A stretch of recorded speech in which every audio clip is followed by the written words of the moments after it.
بسم اللہ الرحمن الرحیم۔ السلام علیکم اسٹوڈنٹس، کیسے ہیں پیارے بچوں؟ امید ہے خیریت سے ہوں گے۔ پیارے بچوں، آج کا ہمارا ٹاپک ہے نظریہ پاکستان کے عناصر، elements of ideology of Pakistan.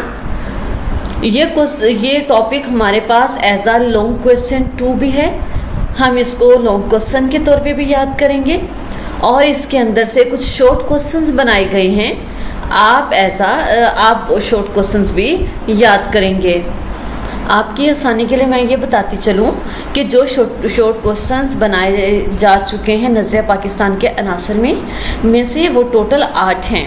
اس کے علاوہ اس کویسچن کو نوٹس کی فارم میں بھی لکھا جا چکا ہے، اس کے اندر سے کچھ کٹنگ کر کے، کیونکہ یہ بہت بڑا کویسچن تھا اور آپ لوگوں کی آسانی کو مد نظر رکھتے ہوئے اس کویسچن کو شارٹ کر کے لکھا جا چکا ہے، جو آپ کے لیکچرز کے لاسٹ میں اٹیچ ہوگا۔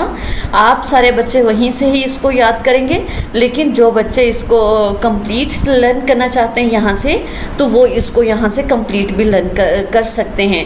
لیکن اسکول کے اسٹوڈنٹس اس کو اس کویسچن کو نوٹ سے یاد کرنا ہی ضروری ہے۔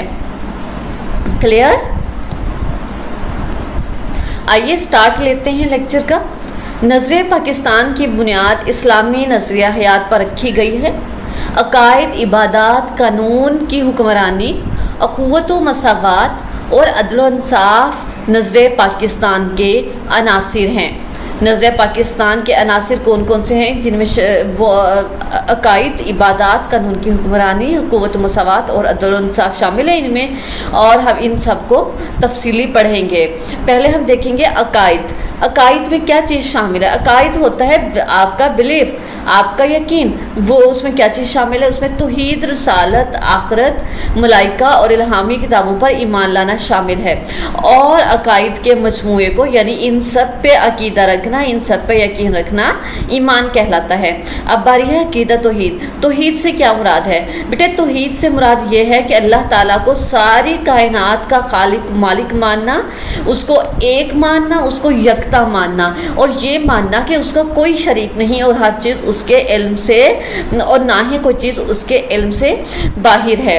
جیسے آپ کے یہاں لکھی ہوئی ہے یہ آیت مبارکہ، ان اللہ علی کل شیء قدیر، بے شک اللہ تعالیٰ ہر چیز پر قادر ہے۔ یہ سورۃ بقرہ کی آیت نمبر 20 ہے، یعنی کوئی بھی چیز ان کی اللہ تعالیٰ کی قدرت سے باہر نہیں۔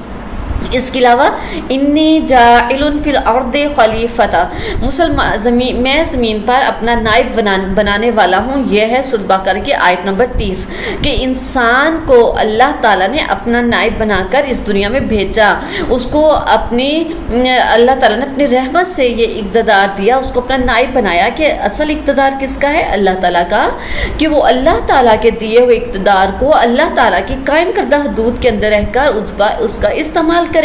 یہ ہے اس کا مطلب۔ نیکسٹ ہے سورۃ بقرہ آیت نمبر 30 کے مطابق انسان کی حیثیت اللہ تعالیٰ کی نائب کی ہے۔ بالکل ایسا ہی ہے، لہذا مسلمانوں پر اللہ تعالیٰ کے احکام پر چلنا ضروری ہے۔ اللہ تعالیٰ قادر مطلق ہونے اور انسان کے نائب ہونے کے عقیدے سے خود بخود یہ بات واضح ہو جاتی ہے کہ انسان اپنی طاقت کی حد تک عمل پر قادر ہے، لیکن اصل قدرت کس کی ہے؟ اللہ تعالیٰ کی ہے۔ انسان اپنی طاقت کے مطابق عمل کرے اور نتیجہ اللہ تعالیٰ پر چھوڑ دے۔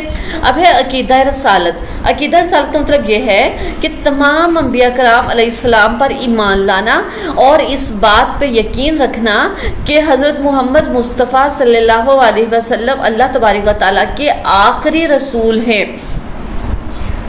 دار اسلام میں آنے کے لیے لازم ہے کہ نبی پاک علیہ الصلوۃ والسلام کو آخری نبی تسلیم کیا جائے، مانا جائے، اور ان سے پہلے آنے والے تمام انبیاء کرام علیہ السلام پر ایمان لایا جائے۔ کلیئر؟ اس کے بعد یہاں آپ نے دیکھا کہ آخرت، ملائکہ اور الہامی کتابیں، آخرت پر بھی یقین رکھا جائے، یعنی وہ یقین کیا ہونا چاہیے؟ وہ یقین یہ ہونا چاہیے کہ دنیا کی زندگی جو ہے فنا ہونے والی ہے، فانی ہے، دائمی زندگی آخرت کی زندگی ہے، ہم مر جائیں گے، مرنے کے بعد ہمیں دوبارہ زندہ کیا جائے گا اور جزا و سزا کا فیصلہ کیا جائے گا۔ ملائکہ سے مراد یہ ہے کہ تمام ملائکہ فرشتوں کو بولتے ہیں، تمام فرشتوں پر ایمان لایا جائے کہ یہ تمام فرشتے بھی ایک مخلوق ہیں اللہ تعالیٰ کی، اور اللہ تعالیٰ نے ان کو اپنے اپنے کاموں پہ لگایا ہوا ہے۔ الہامی کتاب سے مراد یہ ہے وہ کتاب جو آسمان سے اترتی ہے، پاک کتاب، یعنی اللہ تعالیٰ نے 4 کتابیں نازل فرمائی آسمان سے، زبور، تورات، انجیل، یہ چاروں کی چاروں الہامی کتابیں کہلاتی ہیں۔ ہمیں پڑھنا ماننا قرآن مجید کو چاہیے، اور ایمان پہلی 3 کتابوں پہ بھی لانا شرط ہے، ان پہ بھی ایمان لانا ضروری ہے۔ نیکسٹ ہے ہمارے پاس عبادات یعنی ارکان اسلام۔ توحید رسالت اسلام کا پہلا رکن ہے جو ہم پڑھ چکے۔ اب دوسرا رکن نماز ہے۔ نماز چونکہ عبادت میں شامل ہے، لہٰذا اللہ تعالیٰ نے قرآن مجید میں کئی مقامات پر نماز کی ادائیگی کا بھی حکم دیا ہے، اور نماز کو مقررہ اوقات کے مطابق ادا کرنا فرض ہے۔ اب اللہ تعالیٰ قرآن مجید میں ارشاد فرماتے ہیں، جس کا ترجمہ یہ سورۃ نساء کی آیت نمبر 103 ہے، بے شک نماز کا مومنوں پر اوقات مقررہ میں ادا کرنا فرض ہے۔ دراصل نماز قائم کرنا دین اسلام کو قائم کرنے کا وہ نمونہ ہے جس کا مظاہر ہر روز ہوتا ہے اور دن میں 5 دفعہ ہوتا ہے۔ دن کے مختلف اوقات میں یہ 5 دفعہ ہوتا ہے۔ اللہ تعالیٰ کے اطاعت کا ایسا ہی نظام پورے معاشرے میں قائم ہونا چاہیے۔ اب تیسرا رکن روزہ ہے۔ یہاں آپ کی بک میں لکھا ہوا ہے کہ تیسرا رکن زکوٰۃ ہے، تو بیٹے یہ رونگ ہے۔ تیسرا رکن جو ہے وہ روزہ ہے، اور تمام عبادات کی طرح روزہ بھی فرض کا بہترین اظہار ہے اور بندے اور اللہ تعالیٰ کے درمیان قربت کا ذریعہ ہے۔ اور سب سے روزہ دار کے لیے تو یہ بات ہے کہ اللہ تعالیٰ نے روزہ دار کے لیے بڑے انعامات رکھے ہوئے ہیں، اور جن میں سے یہ بھی ہے کہ روزہ داروں کے لیے جنت میں ایک مخصوص دروازہ ہے، صرف وہاں سے روزہ دار ہی گزر سکیں گے، اور روزہ دار کی منہ کی خوشبو کو بھی اللہ تعالیٰ نے بڑا ایک مقام دیا ہے۔ یہ اتنا بڑا رتبہ، اتنا بڑا مقام روزہ دار کے لیے ہے۔ اب اسلام کا چوتھا رکن زکوٰۃ ہے۔ زکوٰۃ کیوں معاشرے میں زکوٰۃ کا نفاذ کیا گیا؟ بیٹا زکوٰۃ ایک مالی عبادت ہے، یعنی مال جس میں خرچ کرنا ہوتا ہے۔ زکوٰۃ کے نظام سے ہوتا یہ ہے کہ دولت چند ہاتھوں میں اکٹھی نہیں رہتی بلکہ گردش کرتی رہتی ہے، یعنی کہ معاشرے کا جو غریب طبقہ ہوتا ہے، یہ روپیہ پیسہ، یہ مال ان تک بھی پہنچ جاتا ہے اور ان کی ضروریات بھی پوری ہو جاتی ہیں۔ حج اسلام کا 5واں رکن ہے جو صاحب استطاعت لوگوں پر فرض ہے۔ حج کے موقع پر لبیک اللہم لبیک کی پکار مسلمانوں کی اتحاد اور بھائی چارے کی ایسی مثال ہے جو دنیا میں کہیں نظر نہیں آتی۔ لبیک اللہم لبیک کا مطلب ہے کہ اے اللہ حاضر ہوں میں، حاضر ہوں اے اللہ حاضر ہوں میں۔ نیکسٹ آ جائیے۔ نیکسٹ ہے قانون کی حکمرانی۔ یہ ہمارا پوائنٹ 3 ہے۔ قانون کی حکمرانی اسلام کے نظام کی اہم خوبی ہے۔ اس کی بنیاد اس تصور پر ہے کہ قانون کا سرچشمہ کون ہے؟ اللہ تعالیٰ۔ قرآن اور رسول صلی اللہ علیہ وسلم قانون کی بنیاد ہیں، یعنی کہ قانون کو کس طرح سے مرتب کیا گیا، اس کی بنیاد قرآن مجید اور رسول صلی اللہ علیہ وسلم ہے، اور اصل سرچشمہ اللہ تبارک و تعالیٰ کی ذات مبارکہ ہے۔ بادشاہ اور غلام بھی اس قانون کے سامنے برابر ہیں۔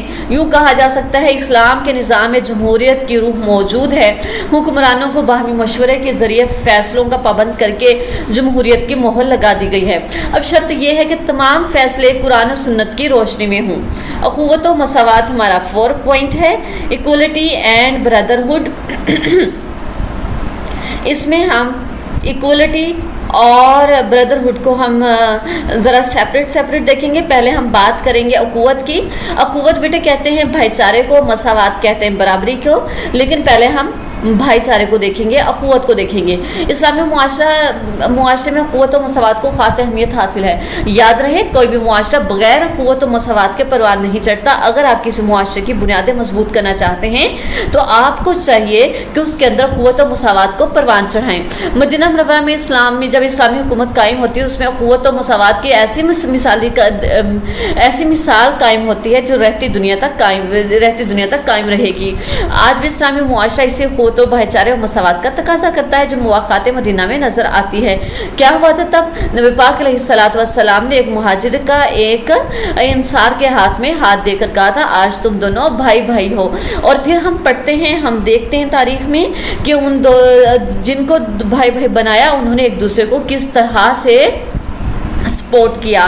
اس سے پہلے یہ اس اصول کی شدید کمی تھی، لوگ ایک دوسرے کے جان کے دشمن تھے، لیکن مدینے کی ریاست کے وجود سے حضور نبی اکرم علیہ السلام نے حقوق العباد پر عمل کرتے ہوئے یتیموں، بیواؤں اور ناداروں پر شفقت کرنے کی تلقین کی۔ آپ صلی اللہ علیہ وسلم نے لوگوں کو زندگی بسر کرنے کا ضابطہ دیا، یعنی طریقہ، تاکہ لوگ آپس میں محبت سے رہ سکیں اور معاشرے میں بھائی چارے اور مساوات کی فضا قائم ہو سکے۔ آپ صلی اللہ علیہ وسلم نے زکوٰۃ اور خیرات کے نظام کو وضع کیا، سود کو حرام قرار دیا، کیونکہ اسلام میں دوسروں کے استحصال یعنی لوٹ کھسوٹ کی ہرگز گنجائش نہیں۔ حکومت اس بات کا درس دیتی ہے کہ آپس میں برادرانہ تعلقات قائم ہونے چاہیے تاکہ کسی کے حقوق چھینے نہ جا سکیں، اور نہ ہی کمزور پر ظلم کرے۔ جو کمزور پہ ظلم کرے گا روز آخرت اس کا حساب ہوگا۔ حضور نبی کریم علیہ السلام کا ارشاد ہے کہ مسلمان دوسرے مسلمان کا بھائی ہے، وہ اس کے ساتھ دھوکہ نہیں کرتا اور اس کے ساتھ خیانت نہیں کرتا اور اس کی غیبت نہیں کرتا۔ مومن کی جو 3 جو خوبیاں بیان کی گئی ہیں ان میں سے یہ ہے کہ ایک تو یہ ہے کہ مسلمان یعنی مومن جو ہے وہ دھوکہ نہیں دیتا، خیانت نہیں کرتا اور پھر غیبت نہیں کرتا۔ یہ سنن ترمذی کی حدیث مبارکہ ہے۔ آپ صلی اللہ علیہ وسلم نے کینہ اور حسد سے باز رہنے کا درس دیا، لہٰذا مسلمانوں کو چاہیے کہ اتفاق سے رہیں اور ایک دوسرے کی مدد کریں۔ اسلامی معاشرے میں جہاں قوت اور بھائی چارے کا مقام حاصل ہے وہاں مساوات پر بھی زور دیا گیا۔ اب باری ہے مساوات کی۔ بیٹے اسلام میں اونچ نیچ کا کوئی تصور تو ہے ہی نہیں۔ اللہ تعالیٰ نے کسی بھی امیر غریب کو کسی بھی مقام پہ کوئی برتری نہیں دی، لیکن اگر برتری دی ہے تو وہ صرف اور صرف تقویٰ کی بنیاد پہ ہے۔ اس میں حضور صلی اللہ علیہ وسلم جب اپنے آخری خطبے میں یوں ارشاد فرماتے ہیں کہ اے لوگوں، بے شک تمہارا رب بھی ایک ہے اور تمہارا باپ بھی ایک ہے، آگاہ رہو یعنی باخبر رہو۔ کسی عربی کو کسی اجمی پر، کسی اجمی کو کسی عربی پر، کسی سفید فام کو کسی سیاہ فام پر اور کسی سیاہ فام کو کسی سفید فام پر کوئی فضیلت حاصل نہیں۔ فضیلت کا معیار صرف تقویٰ ہے۔ جب یہ خطبہ آپ صلی اللہ علیہ وسلم نے بیان فرمایا تو اس خطبے کی روح سے ہم پہ عیاں ہو جاتا ہے کہ اگر کسی کو اللہ تعالیٰ کے ہاں فضیلت کا جو معیار ہے وہ صرف اور صرف تقویٰ ہے، یعنی اگر کسی کو کوئی پریفرنس حاصل ہے تو صرف تقویٰ کی بنیاد پہ ہے، گورے یا کالے ہونے کی بنا، امیر یا غریب ہونے کی بنا پر نہیں۔ اسلام تو نام ہی مساوات کا ہے۔ اللہ تعالیٰ کے نزدیک کوئی شخص برتر نہیں، اگر کوئی بڑا ہے تو اچھے اعمال کی بنا پر بڑا ہو سکتا ہے۔ آپ دیکھ لیں مسجد میں کوئی شخص افضل نہیں، سب کے سب ایک امام کے پیچھے کھڑے ہو کر نماز ادا کرتے ہیں، اللہ کے حضور کسی کو برتری حاصل نہیں۔ اب جو آپ نے دیکھا ہوگا کہ یہ شعر میں نے یہاں پہ سکپ کر دیا تھا، اب یہ جو ابھی ہم نے یہ بات پر پڑھی کہ سب امام کے پیچھے کھڑے ہو کر نماز ادا کرتے ہیں بقول شاعر، تو یہاں پر آپ یہ شعر ایڈجسٹ کریں گے۔ علامہ اقبال کا یہ شعر ہے کہ ایک ہی صف میں کھڑے ہو گئے محمود و ایاز، نہ کوئی بندہ رہا نہ کوئی بندہ نواز۔ بیٹے محمود اس دور کا بادشاہ تھا اور ایاز اس کا غلام تھا، اس کا نوکر تھا، تو یہ انہی کے بارے میں ہے کہ ایک ہی صف میں کھڑے ہو گئے محمود و ایاز، یعنی بادشاہ اور غلام ایک ہی صف میں ایک ساتھ کھڑے ہو گئے ایک امام کے پیچھے۔ اللہ تعالیٰ نے مساوات نسلی انسانی کا درس دیتے ہوئے سورۃ الحجرات میں یوں ارشاد فرمایا، لوگوں ہم نے تم کو ایک مرد اور عورت سے پیدا کیا اور تمہاری قومیں اور قبیلے بنائے تاکہ ایک دوسرے کو شناخت کرو، اور اللہ کے نزدیک تمہیں زیادہ عزت والا وہ ہے جو زیادہ پرہیزگار ہے۔ یہاں سے بھی آپ کو سمجھ میں آ گیا ہوگا نبی صلی اللہ علیہ وسلم کا آخری خطبے میں بھی یہی بات تھی کہ کس بنا پہ برتری حاصل ہے، تقویٰ کی بنا پہ یعنی پرہیزگاری کی بنا پہ۔ تو اللہ تعالیٰ کے نے قرآن مجید میں سورۃ الحجرات میں بھی ارشاد فرمایا کہ برتری اور زیادہ عزت والا رتبہ کس وجہ سے حاصل ہے، پرہیزگار ہونے کی وجہ سے۔ پوائنٹ یہ جو 4 ہے اس کے اندر بہت ساری کٹنگ کی گئی ہے، اس کو ایک خوبصورت فارم میں دیا گیا ہے، وہ آپ کے پاس نوٹس کی صورت میں لاسٹ لیکچر میں آپ کے پاس اویلیبل ہوگا، تو آپ وہاں سے اس کو نوٹ کر لیں گے۔ کلیئر؟ اب ہمارا لاسٹ پوائنٹ ہے پوائنٹ 5، عدل و انصاف۔ عدل و انصاف کے بغیر کوئی بھی معاشرہ ترقی نہیں کر سکتا، لہٰذا عدل و انصاف کا تقاضا یہ ہے کہ معاشرے میں ہر کسی کو اس کا حق ملے۔ جہاں انصاف پر مبنی معاشرہ ہوگا بیٹے وہیں پر معاشرے کی دوسری خرابیاں خود بخود ٹھیک ہو جائیں گی، اور کیونکہ اس طرح کوئی کسی کا حق غصب نہیں کرے گا، کیونکہ کسی کا حق غصب نہیں ہوگا، جس نے سزا کی ہوگی اس کو پوری ایمانداری اور انصاف کے ساتھ اس کی سزا دی جائے گی۔ اگر کسی نے کوئی جرم کیا ہوگا اور اس طرح سے نہیں ہوگا کہ اگر کوئی غریب ہے تو اس کو سزا دی جائے گی، اگر کوئی امیر ہے تو اس کی سزا اس کو نہیں دی جائے گی، ایسا ہرگز نہیں ہوگا۔ روئے اسلام سے پہلے اس قسم کے بے ایمانی کے طاقتور کو سزا نہ دینا جبکہ کمزور کو سزا دینا عام تھا، لیکن اسلام کے بعد عدل اور انصاف کا ایسا بول بالا ہوا کہ یہ جو ایک فرسودہ رسم تھی یہ مکمل طور پہ ختم ہو گئی۔ معاشرے میں عدل انصاف کی فضا قائم ہوئے، مسلمان معاشرے میں انصاف ایک اہم ضرورت بن گیا۔ عدل انصاف کی ضرورت بیٹے زندگی کے ہر شعبے میں ہوتی ہے۔ عدل انصاف کے نفاذ کو ممکن بنانا عدالتی نظام کی ازحد ذمہ داری ہے۔ اس مقصد کے لیے عدالتوں کا آزاد ہونا بھی ضروری ہے۔ ججوں پر کسی قسم کا سیاسی دباؤ نہیں ہونا چاہیے تاکہ قانون کے اطلاق سب پر یکساں ہو، کوئی امیر ہو یا غریب، سزائے سب کے لیے جرم کے مطابق ہونی چاہیے۔ یعنی اگر آپ کی عدالتیں اور جج آپ کے کسی سیاسی دباؤ کے اندر ہوں گے تو وہ امیر نے اگر کوئی جرم کیا ہوگا تو وہ امیر کو سزا دے ہی نہیں پائیں گے۔ اس لیے یہ ضروری ہے کہ عدالتیں آزاد ہوں، انہیں عدلیہ آزاد ہوں، انہیں آزادی میسر ہو تاکہ جج اپنی مرضی کے مطابق کوئی بھی فیصلہ سنا سکے ان امیروں کے بارے میں بھی اگر یہ کوئی جرم کرتے ہیں۔ صرف غریبوں کو ہی سزا نہ ملے، امیروں کی غلطیوں پہ امیروں کو بھی سزا ملنی چاہیے۔ حضور صلی اللہ علیہ وسلم کا فرمان ہے جو قوم عدل انصاف کو ترک کر دیتی ہے تباہی اور بربادی اس کا مقدر بن جاتی ہے۔ ایسا ہی ہے، نبی پاک صلی اللہ علیہ وسلم نے عدل انصاف کی بہت ساری مثالیں چھوڑی ہیں۔ ایک دفعہ قبیلہ بن مخزوم کی عورت نے چوری کی، آپ صلی اللہ علیہ وسلم سے سفارش کی گئی کہ آپ ارشاد فرمائیں تو ان کی سزا ختم کر دی جائے، انہیں معاف کر دیا جائے۔